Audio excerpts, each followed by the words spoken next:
bahwa saksi ahli yang berada di luar negeri itu tidak perlu hadir ke pengadilan Indonesia, tetapi hadir difasilitasi oleh perwakilan, kemudian hakim Indonesia melakukan pemeriksaannya secara telekonferensi. Mungkin kurang lebih seperti itu.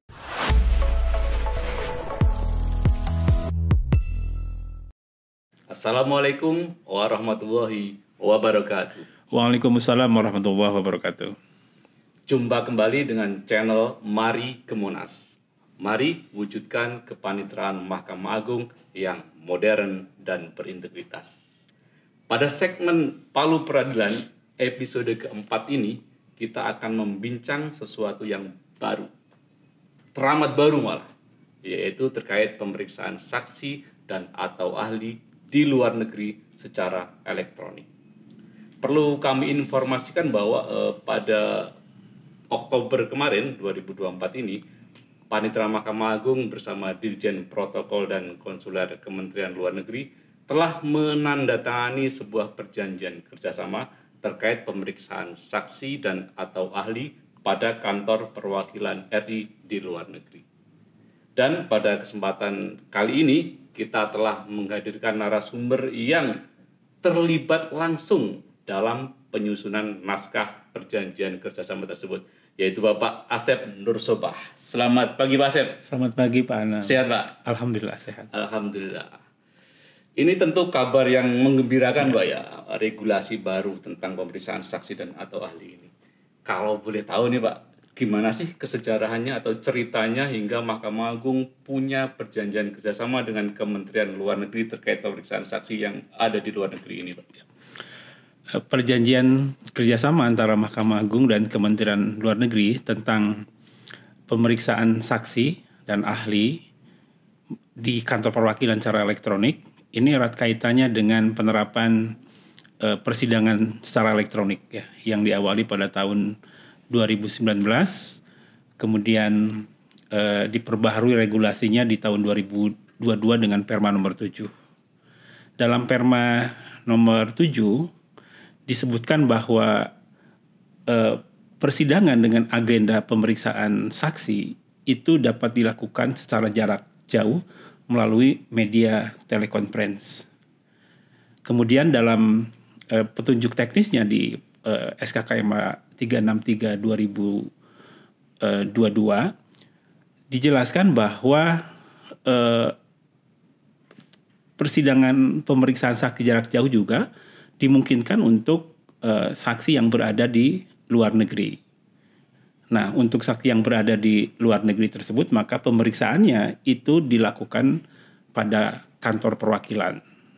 Nah, bagaimana teknisnya? Tentu perlu kerjasama ya, karena kantor perwakilan itu merupakan domain dari Kementerian Luar Negeri, sehingga Mahkamah Agung melakukan perjanjian. Dan juga sebetulnya perjanjian kerjasama ini telah diawali dengan MOU.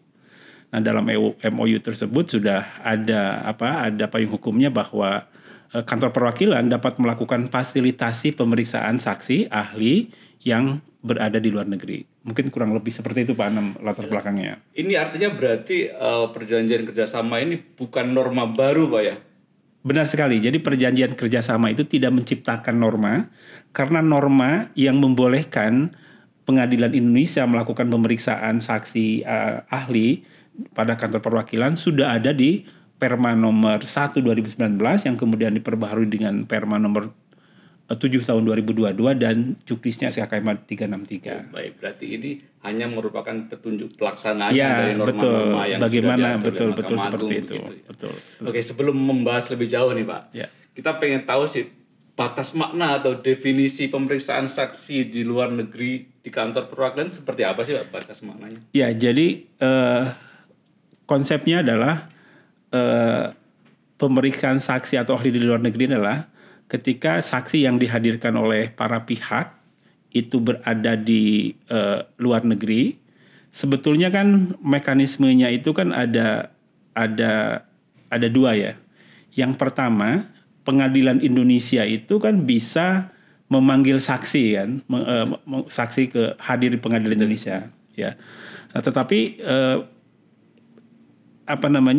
perjanjian kerjasama ini menjadi solusi untuk penyederhanaan proses dan juga mungkin untuk biaya ringan, bahwa saksi ahli yang berada di luar negeri itu tidak perlu hadir ke pengadilan Indonesia, tetapi hadir difasilitasi oleh perwakilan, kemudian hakim Indonesia melakukan pemeriksaannya secara telekonferensi. Bukan kurang lebih seperti itu. Ya.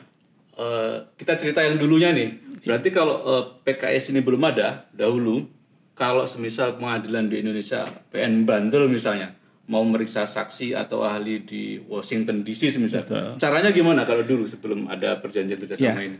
Caranya lewat prosedur seperti biasa, lewat prosedur rogatori. Jadi pengadilan meminta bantuan Kementerian Luar Negeri dengan mengajukan kepada Panitera Mahkamah Agung, kemudian Panitera Mahkamah Agung meneruskan ke Kementerian Luar Negeri, Kementerian Luar Negeri nanti meneruskan kantor perwakilan, nanti dari kantor perwakilan akan menyampaikan ke otoritas setempat yang ada di sana dan menyampaikan panggilan untuk hadir di pengadilan Indonesia, sehingga prosedurnya sangat panjang dan juga memakan biaya yang banyak gitu kan, karena antar negara ya.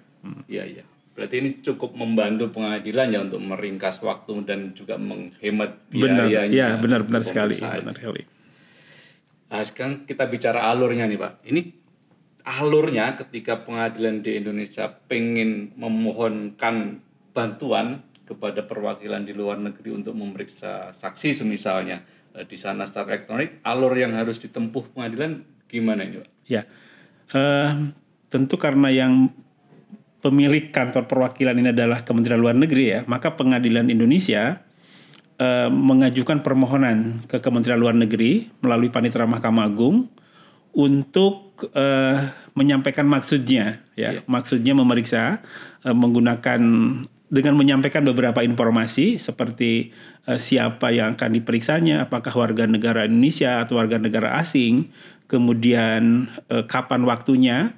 Dan dalam PKS ini sudah dibuat standar. Jadi pengadilan di Indonesia menggunakan formnya.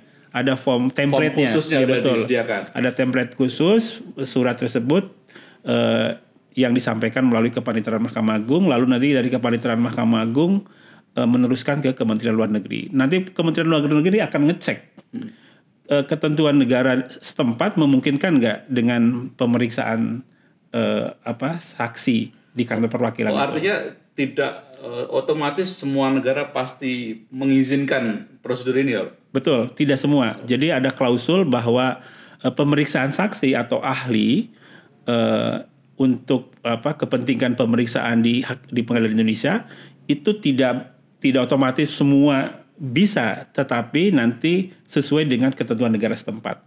Artinya kalau negara setempat membolehkan. Betul. Atau tidak melarang ya. Tidak melarang. Tidak melarang berarti dapat dilaksanakan. Betul. Dan prinsip yang satu lagi kebolehan atau bisanya pemeriksaan saksi atau ahli di kantor perwakilan itu tadi ya, bahwa tidak ada larangan ketentuan negara setempat. Yang kedua, kehadiran saksi secara sukarela. Oke, berarti saksi dalam konteks ini harus yang sukarela. Iya, sukarela, tidak dihadirkan. Tidak ada bantuan pengadilan, tidak ada bantuan Kementerian Luar Negeri, tapi dia hadir didasarkan prinsip sukarela. Artinya urusan yang urusan yang menghadirkan saksi kembali kepada penggugat atau tergugat yang menghadirkan. Ya, betul, seperti itu. Kalau ini jangkauannya Pak, yang bisa diperiksa itu khusus WNI yang berada di luar negeri atau seluruh warga, artinya warga asing pun bisa diperiksa? Ya, betul. Jadi ini luar biasa ya, perjanjian kerjasama ini membuat hal yang sangat memudahkan bagi kita, karena dalam perjanjian kerjasama itu bukan hanya warga negara Indonesia, tetapi juga warga negara asing. Cuman memang kalau untuk warga negara asing itu sedikit prosedurnya ada prosedur tambahan. Perbedaan. Ya. Apa itu bedanya? Yaitu harus ada penerjemah ya. Betul. Jadi ada harus menyediakan penerjemahnya gitu. Penerjemahnya dihadirkan di kantor perwakilan atau di ruang sidangnya nanti itu? Bisa dua opsi itu ya, dua opsi tersebut. Tergantung majelis hakimnya bagaimana, apakah nanti dihadirkan di kantor perwakilan kemudian diperiksa secara Zoom gitu ya. Betul. Dan tentu disesuaikan juru bahasanya atau ya penerjemah lisannya itu sesuai dengan bahasa yang si saksi yang akan, si warga negara asing yang akan dihadirkan tersebut. Gitu. Baik, tadi sudah kita bicarakan alurnya ya. Sekarang kita pengen tahu nih Pak, mekanisme atau praktiknya pemeriksaannya gimana sih? Apakah yang meriksa itu kantor perwakilan, kepala kantor perwakilan, atau kantor perwakilan itu sebatas memfasilitasi, tapi yang meriksa memang majelis hakim yang berada di Indonesia, yang membuka sidang di Indonesia gitu? Ya betul. Jadi sebetulnya praktik pemeriksaan saksi ahli di luar negeri itu sama persis mekanismenya dengan perkara litigasi, di mana memeriksanya di luar pengadilan yang mengadili perkara. Ya, jadi hanya beda tempat saja sebenarnya. Mekanismenya kurang lebih sama. Jadi yang melakukan pemeriksaan itu bukan agen diplomatik ya, tetapi hakim Indonesia, majelis ya. Nah, nanti dibantu, difasilitasi oleh mereka.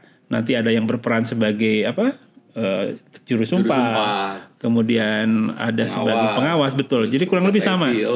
Cuman kalau di dalam negeri di dalam negeri itu adalah petugas pengadilan yang digantikan oleh pegawai pada kantor perwakilan. Ya. Jadi kurang lebih mirip sekali, dan akhirnya tidak menyulitkan ini. Sepanjang ada izin dari perwakilan, artinya negara setempat membolehkan, maka bisa dilaksanakan dengan mudah. Paling mungkin kendala waktu. Oke, karena ada yang sini siang, sananya malam. Nah, itu untuk menyiasati gimana Pak kalau ada kendala waktu? Misal kita tentunya menyesuaikan pengadilan kantor perwakilan ya waktunya. Ya betul. Poin itulah yang termasuk juga menjadi yang disampaikan oleh kantor perwakilan nanti.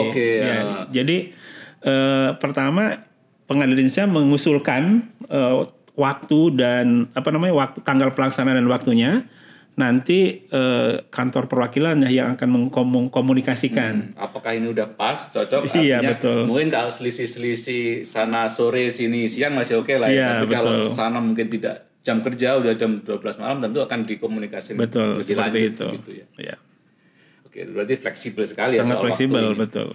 Makanya di PKS itu kan ada mengusulkan waktu yang bersesuaian dengan jam kerja di kantor perwakilan. Gitu ya. Iya, benar-benar seperti itu. Betul. Lebih lanjut. Kalau biaya Pak Asep, biayanya gimana? Biaya pemeriksaan yang timbul mungkin dari pengiriman suratnya atau dari semisal ada honor untuk juru sumpah, honor petugas IT atau honor pengawas, dibayar oleh siapa? Ya, karena ini adalah perkara perdata ya, tentu kembali kepada prinsip dalam hukum acara perdata bahwa seluruh biaya yang timbul dalam proses pemeriksaan perkara perdata menjadi beban bagi para pihak. Oh, bagi pihak ya. Jadi tidak ada keuangan negara yang membayarkan itu. Berarti semua sudah sesuai dengan prinsip hukum acara perdata ya. Ya, betul. Ini mengingatkan kita kepada proses rogatori dulu Pak ya. Iya, betul. Yang dulu sebelum dikelola dengan baik oleh Mahkamah Agung, biaya rogatori ditanggung oleh Kementerian Luar Negeri dengan Mahkamah Agung. Padahal dalam perkara perdata. Kemudian kita tata lewat MOU, beban biaya perkara diberikan kepada pihak. Begitu. Betul, seperti itu. Ini kan baru nih Pak mekanisme ini. Sudah ada permohonan yang masuk sih Pak? Apa belum sih Pak? Oh iya, kemarin kan ada satu. Sudah ada? Betul, ada satu permohonan dari pengadilan, kalau nggak salah ke Amerika itu. Ke Amerika. Ya. Oh yang dari PN ini, Slawi? Betul, dari PN. Jadi PN itu akan tercatat sebagai sejarah nih bagi PN Slawi. Jadi PN Slawi itu ada permohonan pemeriksaan saksi yang berada di Amerika. Iya, dan sekarang oleh Kepanitraan Mahkamah Agung sudah diproses melalui Kementerian Luar Negeri. Dan nanti kita tunggu nih, apakah hasil analisis atau hasil komunikasi perwakilan, apakah Amerika memberikan izin atau ketentuan negara setempat membolehkan? Setidaknya tidak melarang dapat dilaksanakan. Dan waktunya, karena kan ini dengan Amerika luar biasa, ada perbedaan waktu yang cukup signifikan nanti dikomunikasikan waktu. Ya. Dan ini akan menjadi menarik nih, contoh yang penting ini nanti untuk persidangan yang antar negara di masa yang akan datang. Menjadi pelopor nih PN Slawi. Oke. Tadi kan kita bicara tentang template-nya, formatnya, kemudian PKS-nya. Itu kalau pengadilan pengen melihat, pengen tahu, pengen mengunduh itu sudah dipublikasi di mana? Oh iya betul. Jadi PKS ini cukup detail ya. Bukan hanya template tetapi petanya saja sudah ada. Jadi buat Bapak Ibu sekalian atau siapapun yang dari advokat ya ingin mengetahui segala sesuatu hal ihwal tentang rogatori. Jadi Kepaniteraan Mahkamah Agung sudah membuat menu khusus di website kepaniteraan. Ada menu khusus tentang rogatori. Di situ bisa mengunduhnya di menu tentang PKS. Bahkan selain itu juga ada menu tracking, kemudian menu petunjuk-petunjuk teks panitera dan hal lain seputar rogatori bisa diakses di website kepaniteraan. Siap. Nanti mungkin kita taruh di deskripsi kita juga di bawah, nanti kita taruh bagaimana cara untuk memohonkan penyampaian dokumen ke luar negeri atau surat rogatori atau bahkan pemeriksaan saksi, bagaimana prosedurnya, PKS yang mana, template yang mana, akan kita tayangkan di deskripsi. Iya, pokoknya kunjungi website kepaniteraan. Itu dia. Dan bukan hanya ada di desktop ya. Jadi website kepaniteraan itu bisa diunduh melalui Play Store maupun melalui App Store. Jadi untuk pengguna Android maupun pengguna Apple ya, itu bisa di-download. Jadi akan mudah, dan bukan hanya itu, website kepaniteraan juga menghadirkan berbagai informasi penting ya untuk perkembangan hukum di Indonesia, terutama modernisasi manajemen perkara.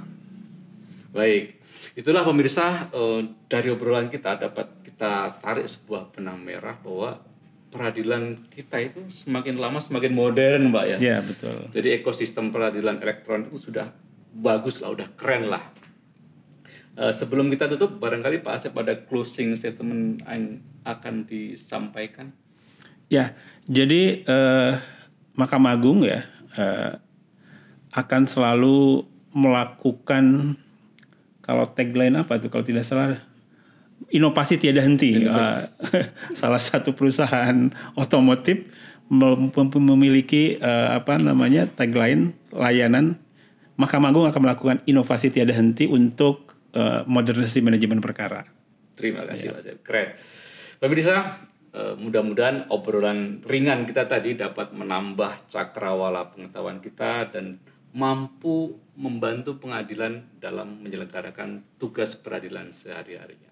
Terima kasih telah menonton channel ini hingga tuntas. Jangan lupa like, komen, dan subscribe. Salam modernitas, salam integritas. Wassalamualaikum warahmatullahi wabarakatuh. Waalaikumsalam warahmatullahi wabarakatuh.